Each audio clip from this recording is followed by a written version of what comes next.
Eto na naman mga kapatid, nabunyag ang umano'y panghihimasok o pakikialam ng China sa halalan ng Pilipinas sa pamamagitan ng troll farms at misinformation campaigns. Kung naaalala ninyo mga kapatid, nabigyan na natin ng reaksyon ang pagkakabisto at pagkakabunyag mga kapatid ng umano'y troll farm na pinopondohan mismo ng Beijing ng China.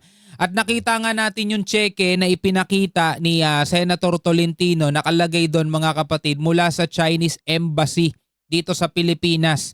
Meron silang kontrata para doon sa tinatawag na keyboard warriors. At kaugnay niyan mga tol, eto, nabunyag ang umano'y panghihimasok ng China sa halalan. Siyempre mga kapatid, kung meron mang gustong maupo ang China bilang mga halal dito sa Pilipinas mga tol, syempre yung mga kapanalig nila, no, para kontrolado na nila tayo mga tol, 'di ba? At paano nila nagagawa 'yon? Syempre sa pamamagitan mga kapatid ng mind conditioning.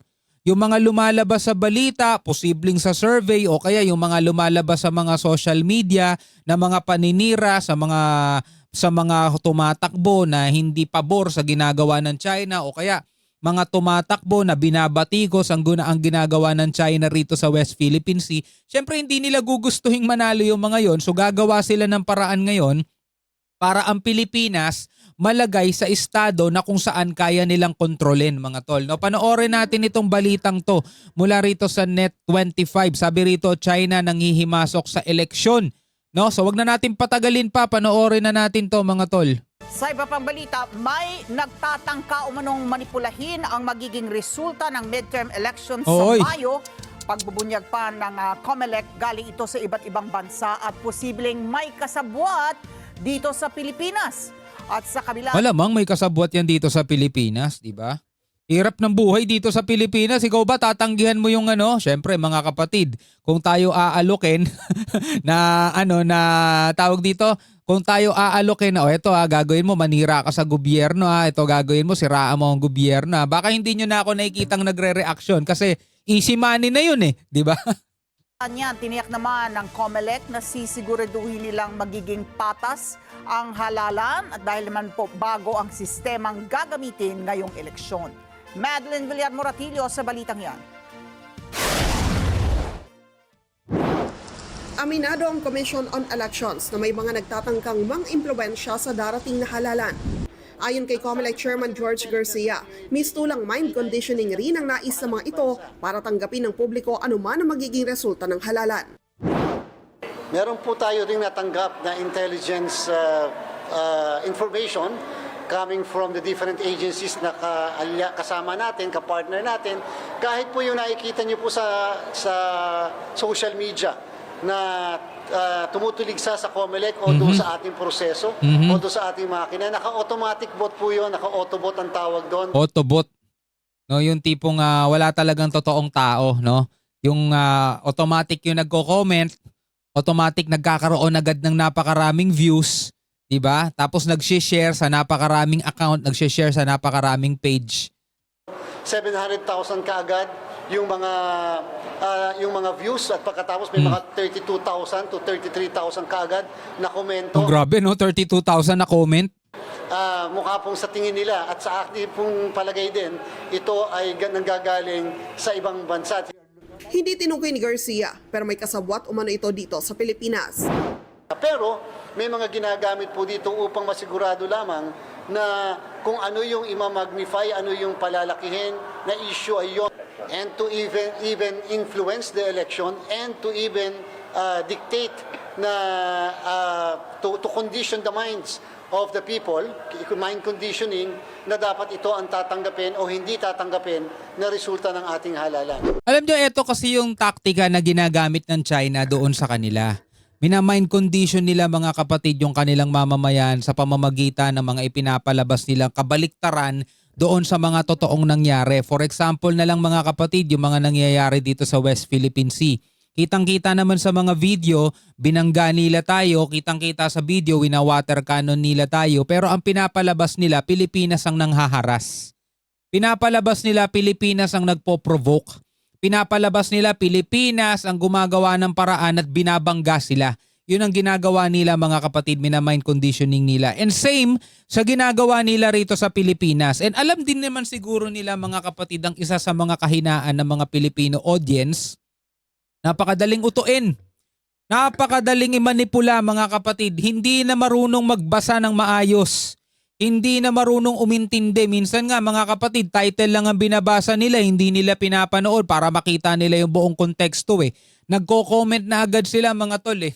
Yun ang problema, ako na-experience ko yan. Napakaraming nagko-comment dito na kumokontra agad, hindi pa nga nila napapanood yung buong video para masabi nilang mali yung sinasabi ko. Diba? May mga ganon mga kapatid, may mga ganong mga Pilipino, sad to say, napakaraming mga Pilipino talaga ang bagsak pagdating sa comprehension. Hindi sila madaling makaunawa, hindi sila madaling makaintindi at ang dali-dali naman nilang utuin.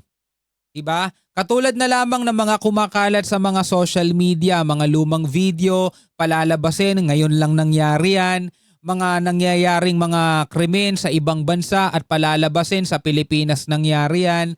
Tignan nyo yung mga komento, bagong Pilipinas, eto na yung nangyayari ngayon sa Pilipinas, puro kaguluhan, puro kriminalidad, puro bangag na mga tao rito sa Pilipinas. Pinapalala nila mga kapatid para syempre dumami ng dumami ang mga taong nagagalit na sa administrasyon natin ngayon. Anong dulot nun? Pag-aaklas. Yun naman ang kagustuhan nitong mga to, magkagulo Pilipinas eh. At syempre yun din ang kagustuhan nila.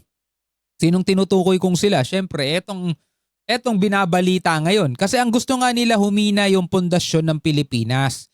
Para yung gobyerno natin mga kapatid humina din at hindi na makalaban pa sa ginagawa nilang pag-angkin dito sa ating soberanya, no? Tuloy natin to. Tiniyak ng Commission on Elections ang patas na halalan, lalo na at bago ang sistemang gagamitin ngayon. Sabi ni COMELEC Chairman George Garcia, tumatanggap rin ngayon ang poll body ng mas maraming observers galing sa iba't ibang bansa. Sa ating po mga kababayan, ganyang may mga lumalabas na pong reports at kami rin ay nabibigyan ng ganyang klaseng impormasyon. Sana po wag natin kagad basta paniniwalaan ang lahat ng nakikita natin, lalo na po sa social media. Wala namang partikular na bansang tinukoy ang COMELEC. Eto problema mga tolo. Yung mga Pinoy, maghapon na silang nasa social media. May internet nga sila eh, kasi nasa social media nga sila eh. Tapos makabasa lang sila ng konting ganyan, magko-comment na agad sila, galit na agad sila. No? Samantalang isang click lang nila, pwede na agad silang magpunta sa YouTube, pwede na agad silang magpunta sa Google para i-search nila o kaya para i-verify nila kung totoo ba yung nakita o napanood nila. Kaso wala na silang time para doon. Mas may time sila mga kapatid na pababain yung yung pagka-intelihente nila. Alam mo yung bumababa yung IQ level nila dahil sa mga ganyang klaseng mga nakikita nilang nakapost.